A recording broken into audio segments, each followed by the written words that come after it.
बिस्मिल्लाहिर्रहमानिर्रहीम। अस्सलाम वालेकुम दोस्तों, कैसे हैं आप सब लोग। उम्मीद है खैरियत से होंगे। जी दोस्तों, आप लोग देख रहे हैं मेरे यूट्यूब चैनल जवाब दो विद नईम अहमद।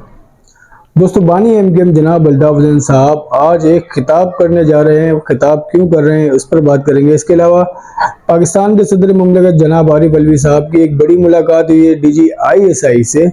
ये किसने कहा है, मुलाकात में क्या हुआ, इस पर भी बात करेंगे। और पीपल्स पार्टी जो है वो भी बानी एमकेएम के नक्शे कदम पर चल पड़ी है, वो भी मैं आपको बताऊंगा कैसे। तो जी शुरू कर लेते हैं पहले सदर आरिफ अलवी से। सदर आरिफ अलवी का आप लोगों को पता ही है कि अभी कुछ अर्से पहले इन्होंने एक धमाका किया था, जो आर्मी एक्ट तरमीम के हवाले से जो कहा था उन्होंने कि मैंने तो कोई साइन ही नहीं किया और मैंने ऐसे बढ़ा दिए थे। वो सब कुछ उन्होंने एक आप लोगों ने वो खबर उनकी सुनी कि जिन्होंने अपने ट्वीट के जरिए आवाम तक पहुंचाई थी। उसके बाद जो है सदर आरिफ अलवी को PTI के लोगों ने यूं समझ लिया अपने कंधों पे उठा लिया था और बड़े खुश हुए थे। अलवी साहब के हवाले से बड़ी कैंपेनिंग चलाई गई थी, बहुत ज्यादा हैशटैग चलाए गए थे।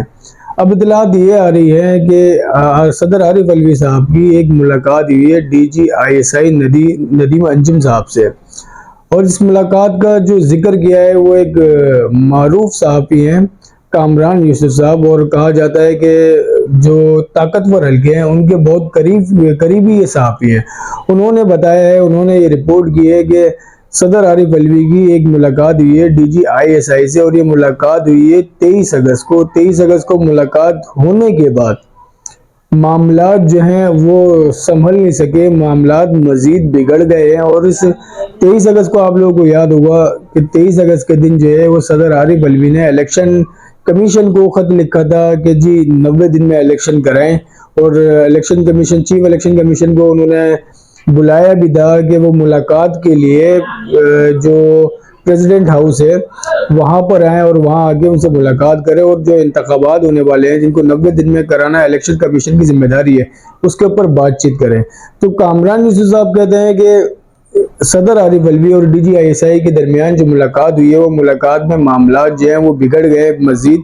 उस मुलाकात में कुछ भी मतलब मामला जो है वो हल होते हुए नजर नहीं आया। और उसी की वजह से आरिफ अलवी साहब ने वो खत लिखा था इलेक्शन कमीशन को।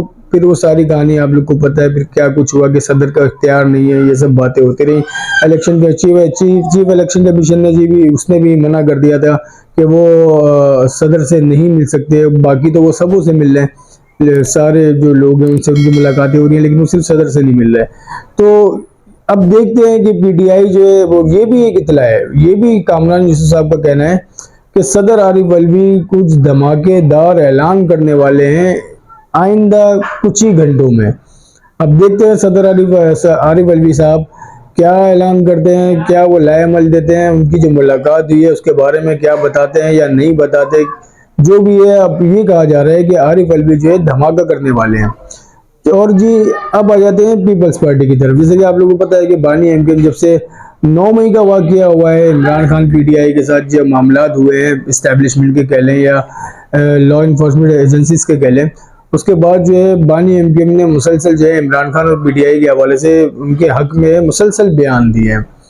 तो अब PTI के जो नदीम अफजल चंद साहब हैं उन्होंने भी एक बयान दिया और वो कहते हैं कि इमरान खान के साथ जो हो रहा है, जो अमल इमरान खान के साथ हो रहा है वो ठीक नहीं है। और जो इमरान खान के दौर में जो हो रहा था वो भी ठीक नहीं था। इस तरह के मामला सियासतदानों से, सियासी पार्टियों से या सियासी जो सरबराहान होते हैं उन लोगों के साथ इस तरह के मामला नहीं होना चाहिए। तो असल में सारा मसला ये है कि पीपल्स पार्टी को भी पता है कि उनके खिलाफ जो है वो घेरा तंग किया जा रहा है। उनके लोगों को जिस तरीके से कराची में छापे मारे जा रहे हैं, पकड़ा जा रहा है और क्या कुछ बरामद हो रहा है उनके लोगों के पास से। फिर नासिर हुसैन साहब के बारे में मैंने आप लोग को बताया कि कल उनके हवाले से जो सिंध बिल्डिंग कंट्रोल अथॉरिटी वाले हैं, वहाँ के जो अफसरान हैं, उन्होंने जो है बैनर्स लगा दिए कि वो जान छुड़ाना चाह रहे हैं नासिर हुसैन शाह से। इसके अलावा एक खबर और भी है इसी से मिलती जुलती, वो भी मैं आप लोग को बता देता हूँ। जैसे कि आप लोग को पता था कि जो घरों के जो नक्शों के हवाले से, जो लैंड के हवाले से जो पाबंदी लगाई गई थी अब से कुछ दिनों पहले, उस पाबंदी को माफिया ने या सिस्टम कह लें, उस सिस्टम ने चंद ही दिनों में 6 दिन के अंदर अंदर वो पाबंदी खत्म करा दी है। सिंध के अंदर जो पाबंदी लगाई थी, कराची में जो पाबंदी लगाई थी, वो सिस्टम ने, जो सिंध का सिस्टम है उसने आपको पता है सिस्टम सिंध का किसको कहा जाता है। सिस्टम ने वो कहानी 6 दिनों के अंदर अंदर उड़ा के रख दी। और अब जो निगरा सेटअप है, अब आप निगरा सेटअप जो सिंध में भी मौजूद है, उसका आप अंदाजा लगा सकते हैं कि वो कितना कैपेबल है और कितना कैपेबल नहीं है। बड़ी बड़ी बातें की थी मकबूल बाकर साहब ने कि वो क्या कुछ कर देंगे, खास तौर पे लैंड ग्रैबिंग के हवाले से उन्होंने बड़ी बातें की थी, लेकिन रिजल्ट जो है वो 6 दिनों में आ गया। जो पाबंदी लगी वो 6 दिन में खत्म हो गई। चलो जी, अब आ जाते हैं बानी एमकेएम जनाब अल्ताफ हुसैन। बानी एमकेएम जनाब अल्ताफ हुसैन की तरफ से कल एक ऐलान किया गया, और ऐलान किया गया एंड उस वक्त जब पेट्रोल के ऊपर पैसे बढ़ाने का ऐलान हुआ। आप लोग को पता है कि कल जो है 14 रुपये 91 पैसे का इजाफा किया गया पेट्रोल में, और पेट्रोल की जो नई कीमत है वो 305 रुपये कुछ पैसे 41 पैसे के करीब बन जाती है। मतलब 300 से ऊपर का फिगर है। अब वो पेट्रोल के रेट जो है 300 से ऊपर पहुंच गए। जैसे पेट्रोल बढ़ने का ऐलान होता है, उसके बाद एमकेएम लंदन की तरफ से ऐलान किया जाता है कि बानी एमकेएम जनाब अल्ताफ हुसैन साहब कल बरोज जुम्मा, मतलब कल उन्होंने ऐलान किया, तो उन्होंने कल बरोज जुम्मा पाकिस्तानी वक्त के मुताबिक रात 8 बजे और लंदन वक्त के मुताबिक शाम 4 बजे कौम से खिताब करेंगे। और इस खिताब का जो उनका एजेंडा होगा वो पाकिस्तान भर में जो बढ़ती हुई महंगाई है उसके हवाले से, और पीटीआई और एमकेएम के कारकुनानों के खिलाफ जो क्रैकडाउन चल रहा है इसके हवाले से उन्होंने आज आवाम से खिताब करना है और अपना लाए अमल भी देना है।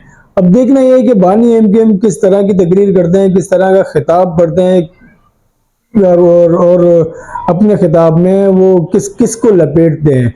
कहा जा रहा है कि ये जो खिताब इनका है, इस खिताब में जो साबका हुकूमत थी, जो पीडीएम की हुकूमत थी, जिसमें नून लीग, पीपल्स पार्टी और फजलुर रहमान साहब की जमात है ये शामिल थे। इसके अलावा एमकेएम पाकिस्तान इस जमात में शामिल थी। इन 4 जमातों को बानी एमकेएम आज टारगेट करेंगे, उनको आड़े हाथों लेंगे। उसके बाद जो आईएमएफ से जो प्लान किया है, आईएमएफ के साथ जो प्लान हुआ था पीडीएम का, उस प्लान का भी पर्दाचाक करेंगे। उस प्लान से इनको पता था पीडीएम की हुकूमत को कि आगे जाके क्या नुकसान होने वाला है। उसके बाद भी उन्होंने आईएमएफ से मुआहिदा किया। इसके अलावा जो क्रैकडाउन है पीटीआई के ऊपर, एमकेएम के कारकुनान के ऊपर जिस तरह गिरफ्तारी वगैरह की जा रही है, इसके हवाले से भी वो कुछ ऐलानात करेंगे। और हो सकता है कि कुछ नहीं कह सकते बानी एमकेएम कोई बड़ा एहतजाज करने का भी हुक्म दें अपनी आवाम को, अपने लोगों को। और ये जो खिताब आज बानी एमकेएम करने जा रहे हैं, ये सिर्फ कराची या सिंध से नहीं कर रहे। ये जो आज खिताब करने जा रहे हैं, इसको ज्यादा फोकस वो पंजाब को भी कर रहे हैं। पंजाब के लोगों से भी उन्होंने बातचीत करनी है और अपना पैगाम जो है पंजाब के लोगों तक पहुंचाना है। और कुछ नहीं कह सकते, मैं आप लोग को एक बार फिर कह रहा हूं कि बानी एमकेएम कोई बड़े एहतजाज की कॉल दे दें, और ये एहतजाज जो शुरू हो वो पंजाब से हो। तो ये जो खिताब होगा, खिताब पाकिस्तानी वक्त के मुताबिक शाम 8 बजे किया जाएगा। 8 बजे से 8:30 भी बज सकते हैं। और कहा जा रहा है कि ये कोई लंबी तकरीर नहीं होगी, ये तकरीबन घंटे से 1.5 घंटे की तकरीर होगी। जैसे माजी में बानी एमकेएम 3-3 घंटे की तकरीर किया करते थे, तो इस तरह की तकरीर कोई नहीं करेंगे, इस तरह का खिताब कोई नहीं होगा इनका खिताब जो होगा। कहा जा रहा है कि उनकी कोशिश है कि अपना खिताब वो 1 घंटे से 1.5 घंटे के अंदर अंदर रखें। कोशिश है कि 1 घंटे का खिताब हो, इससे ज्यादा हो तो वो 1.5 घंटे का, उससे ज्यादा ना हो। तो इसमें जो उनका जो एजेंडा है वो महंगाई है, बिजली हो गई और पेट्रोल के रेट हो गए इसके ऊपर, और दूसरा जो है वो जो क्रैकडाउन है उसके हवाले से वो आज बात करने जा रहे हैं। और शाम में पता चलेगा कि बानी एमकेएम क्या ऐलानात करते हैं अपने खिताब में, वो किस किस को जिक्र करते हैं। अब ये तो शाम को ही पता चलेगा 8 बजे के बाद जब तकरीर होगी। आप लोगों को मेरी वीडियो कैसी लगी अपना फीडबैक लाजमी दिएगा। और जाने से पहले मेरी आप लोगों से गुजारिश है, अगर आप लोगों ने मेरे चैनल को सब्सक्राइब नहीं किया हुआ तो मेरे चैनल को लाजमी सब्सक्राइब करें और वीडियो को लाइक करना ना भूलें। मुझे इजाजत दें, अल्लाह हाफिज।